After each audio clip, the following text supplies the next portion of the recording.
Hello and welcome. We are going to talk about communicating with your higher power. And this is certainly a topic that most people aren't talking about. So if you're navigating how to communicate with your higher power or with God, whatever it is that you call that higher power, this is going to give you the exact tools and techniques that you will need to know how that's done. We're not really modeled how you communicate with your higher power unless we're in a religious situation or, following a spiritual leader in a church and we're seeing them pray. And what I have noticed in my own journey over the years is even just to say a prayer over dinner, people stumble with that because they aren't sure of what words they're to use. And so I will walk you through my own journey of evolution in communicating with my higher power so that you can see the demonstration and the evolution. As I mentioned, I was brought up Catholic, and at the time you were taught to only communicate with God through a priest or going to a confessional or something like that. And so in the very beginning, it really positioned things that, you were here and God was here. And, that like it was so high and mighty of an entity, and it is.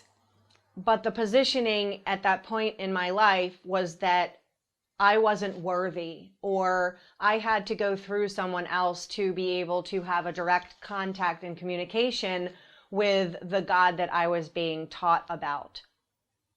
And it wasn't really until that moment when I had that catastrophe with my husband at the time and my parents weren't supportive of me, and I had that broken open moment and was listening to that song over and over again, The Only Promise That Remains, and God comes out and finds you even after all of the water has washed away. It's basically a song about everything that has been stripped away from you. And at that time, that was exactly what had happened.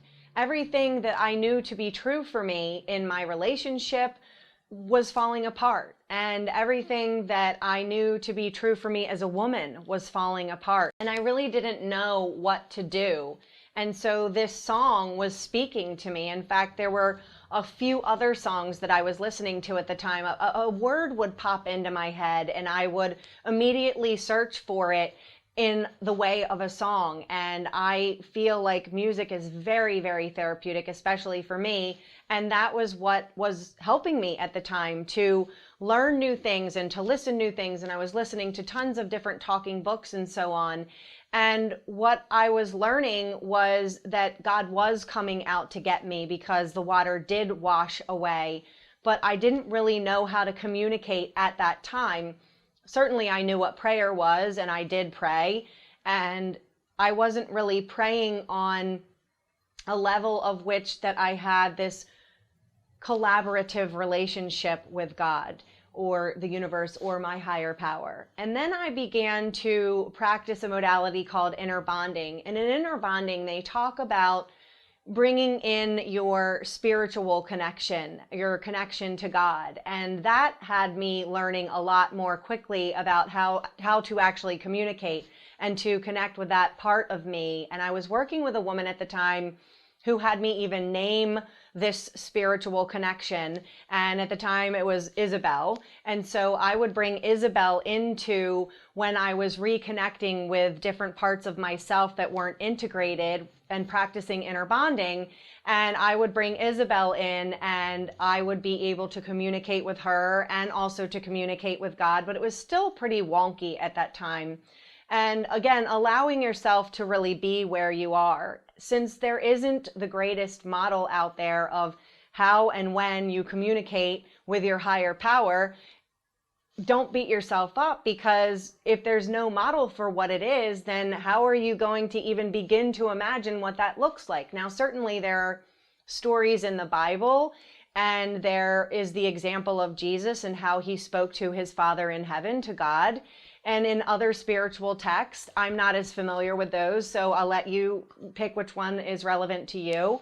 And really learning how to do that communication. There are examples there, but sometimes it may not feel like a modern day example of How do you communicate to God? And what I'm here to tell you is that there is massive power in prayer. And every word you say and every thought you think is a prayer. And with prayer, you are creating your reality. So if you're not aware of the thoughts that you're thinking, and you're not, because we have 60,000 thoughts a day and you're only conscious of about 5% of them. That's not a lot.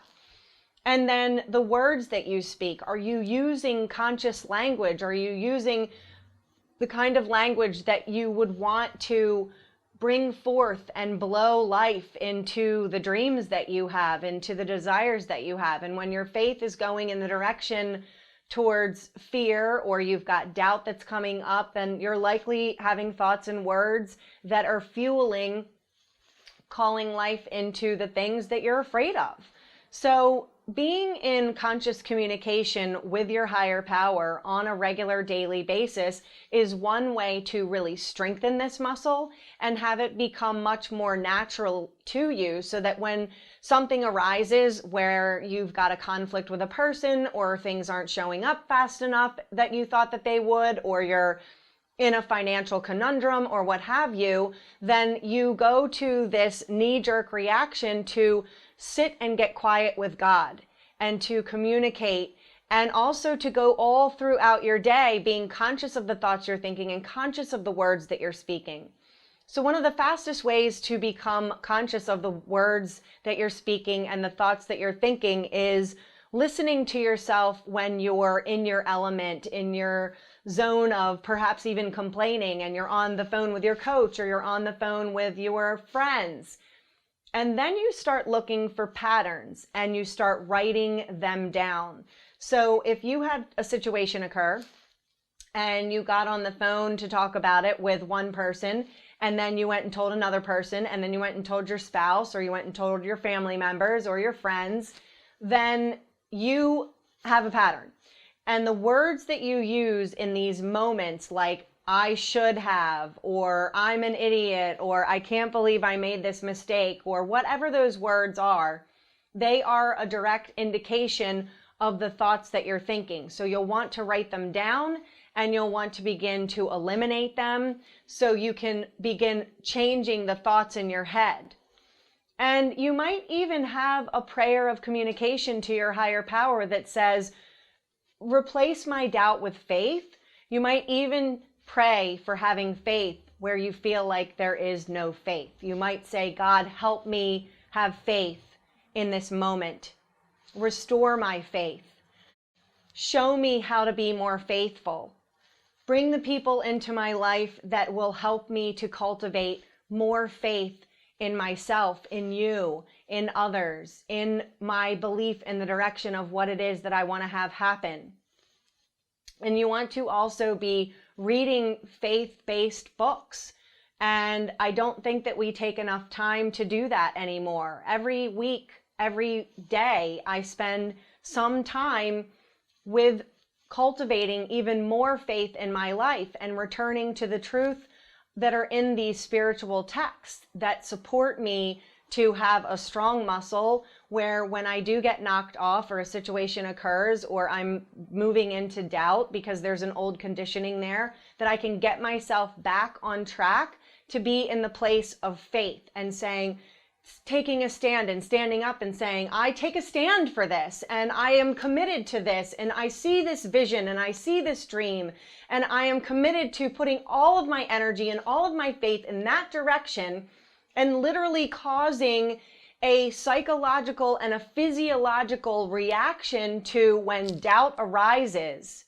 And you make the choice to say, no, you speak to your mountain instead of speaking about it. So whatever situation, AKA your mountain, you want to speak to the mountain, not about it to everyone else. And as you do that, that is your communication to the higher power. You are reaffirming to the God of your understanding that, no, I'm committed to this no matter what, and I'm going to exercise my faith here, and I'm going to stand in the foundation of unwavering faith, and I need your help, and I need your strength, and please come be with me now. Remember in divine timing that it is only now, And so in each present moment, invite God in and ask your higher power to communicate with you and to hear you and get quiet and listen for the answer.